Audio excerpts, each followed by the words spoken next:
Hi, എല്ലാവർക്കും നമസ്കാരം. അപ്പം നമുക്ക് കാറ്റത്തെ കിളിക്കൂട്ടിലെ തിഥിയുടെയും സുധീഷിൻ്റെയും നാളത്തെ നല്ലൊരു കഥ കേൾക്കാം. എല്ലാ ദിവസവും ഉച്ചയ്ക്ക് തന്നെ ചാനലിലൂടെ വീഡിയോ അപ്ലോഡ് ചെയ്യുന്നതായിരിക്കും.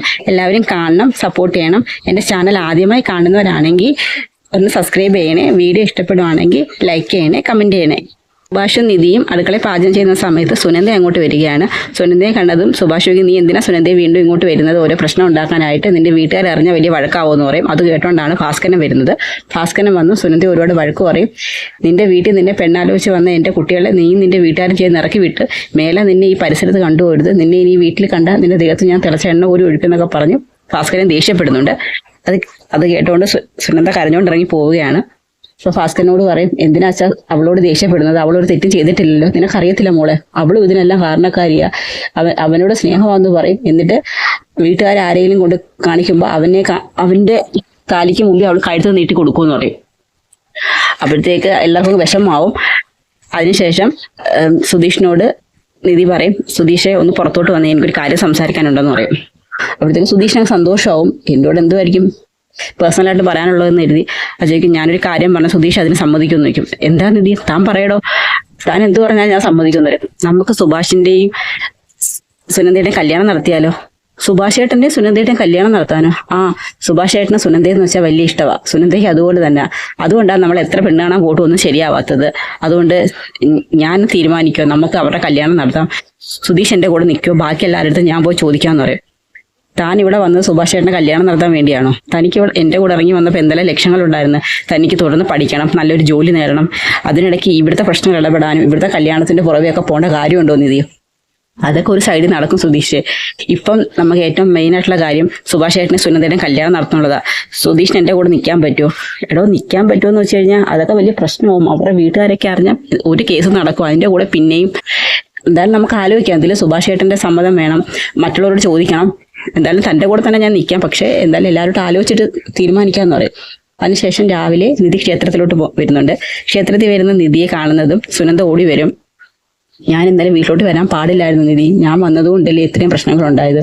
നീ വന്നതുകൊണ്ട് പ്രശ്നങ്ങളൊന്നുമില്ല. നീ വരുന്നതിൻ്റെ പുറമെ നിന്റെ വീട്ടുകാർ കേസിനും പ്രശ്നത്തിനും പോകും. അതുകൊണ്ടാണ് നീ സുഭാഷ് ചേട്ടനെ വിവാഹം കഴിക്കാൻ സമ്മതിക്കണം, അല്ലെങ്കിൽ നിന്റെ വീട്ടുകാർ പറയുന്ന വിവാഹത്തിന് നീ സമ്മതിക്കണം. ഇത് രണ്ടും കൂടി നടക്കത്തില്ലെന്ന് പറയും. എനിക്ക് സുഭാഷ് ചേട്ടനെ വലിയ ഇഷ്ടമാണ് നിധി. എൻ്റെ അനുവാദം ചോദിക്കാതെ എൻ്റെ വീട്ടുകാർ എൻ്റെ വിവാഹം ഉറപ്പിച്ചത്.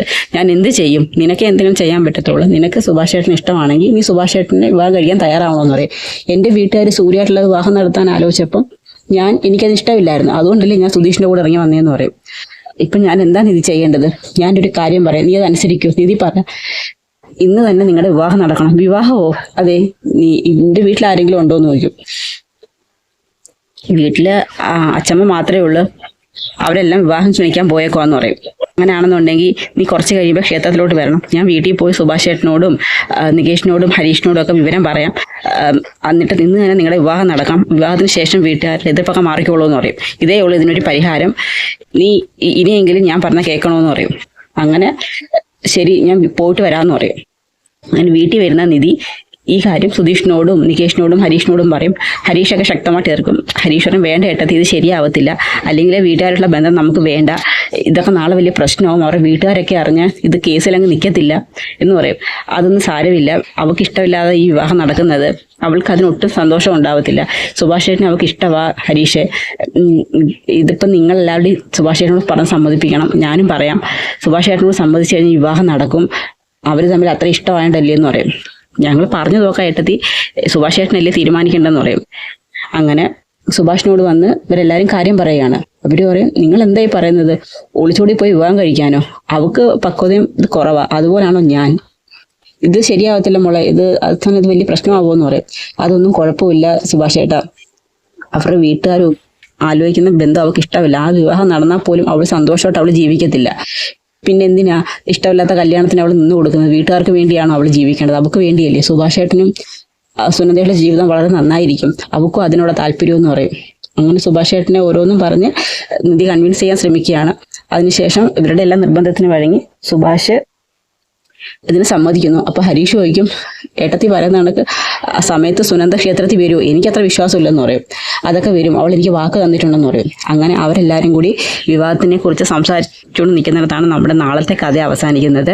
അപ്പോൾ അപ്പോൾ ഇനി നിധി പറഞ്ഞതനുസരിച്ച് സുനന്ദ ക്ഷേത്രത്തിലോട്ട് വരുമോ, അവർ നമ്മൾ വിവാഹം നടക്കുക, അതൊക്കെയാണ് നമ്മൾ ഇനി വരും ദിവസങ്ങളിൽ കാണാൻ പോകുന്നത്. അപ്പോൾ കഥ ഇഷ്ടമായ എല്ലാവരും സപ്പോർട്ട് ചെയ്യണം, കഥ കേൾക്കണം. എല്ലാവർക്കും ഒരു നല്ല ദിവസം നേരുന്നു. നന്ദി.